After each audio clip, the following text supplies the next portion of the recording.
পাঁচমিশালি সবজি দিয়ে যে কোনো বড় মাছ কিন্তু খেতে দারুণ মজা। আর শীতের দিনে এই পাঁচমিশালি সবজিটা আমরা কিন্তু প্রত্যেকেই খেতে অনেক পছন্দ করি।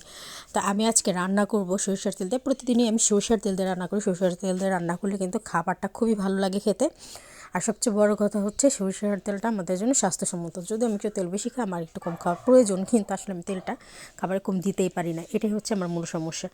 তো এই যে আমি সরিষার তেলটা ভালো করে পুড়িয়ে নেবো, যাতে তেলের গন্ধটা না আসে বা গ্রানটা না আসে। আসলে আমি গ্যাসে রান্না করতেছি, এখানে এলপি গ্যাসে রান্না করা লাগে, কিছু করার নাই।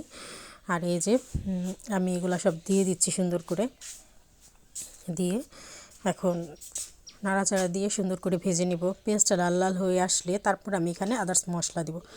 তো আমি যেহেতু একটু মরিচের গুঁড়া বেশি খাই বা একটু ঝাল বেশি খাই, এর জন্য এভাবে দেওয়া। তো মশলা সব কিছু দিয়ে তারপর হচ্ছে আমি মাছগুলো সুন্দর করে কষিয়ে নেব।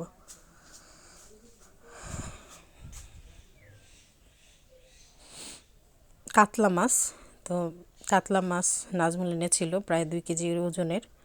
তো ভাবলাম এটা রান্না করি, খেতে বেশ ভালো লাগবে। ভালো করে কষিয়ে নিতে হবে, ভালো করে না কষানো হলে কিন্তু খেতে মজা লাগে না। যে কোনো মাছের স্বাদ ডিপেন্ড করে কিন্তু সেটা কষানোর উপর। যত ভালো করে কষানো যায় তত বেশি। কেউ কেউ ভেজে খেতে পছন্দ করেন, তো হালকা ভেজে কষালেও ভালো লাগে। তো আমি এভাবেই ডাইরেক্ট কষাচ্ছি, কারণ আমার বড় এইভাবেই খেতে পছন্দ করে, মাছ ভাজলে বেশি খেতে চায় না। আদা রসুন বাটা সব কিছুই, জিরা বাটা সব কিছু দিয়ে নিচ্ছি, এতে খেতে ভাল লাগবে।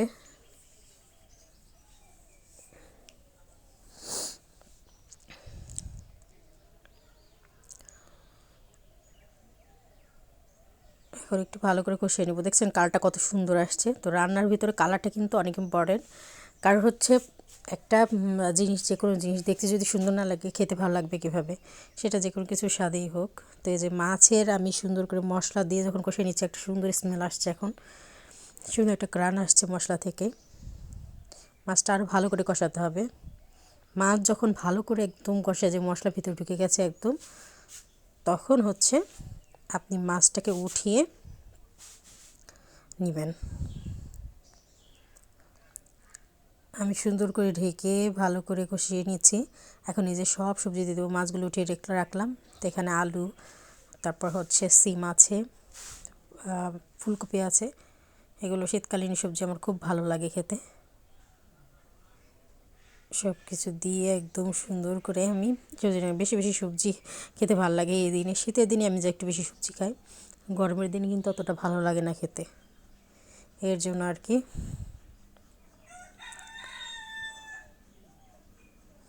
সব কিছু সুন্দর করে একদম এই সবজিগুলো সুন্দর করে কষিয়ে নিতে হবে। আসলে খাবার খাওয়ার মজা যদি পেতে চান, তাহলে যদি সবজি সব কিছু কষানো না থাকে, তাহলে কিন্তু ভালো লাগে না। এখন আমি ঝটপট এগুলো কষিয়ে রান্না শেষ করব। রান্না শেষ করে দ্রুত খাবার খেতে হবে, কারণ অনেক রাত হয়ে গেছে। রাতে মাত্র আমি ভিডিওটা করছি। আমাদের এখন খুব তাড়া, মানে জলদি করে কাজ করতে হবে। তো সবাই ভালো থাকবেন।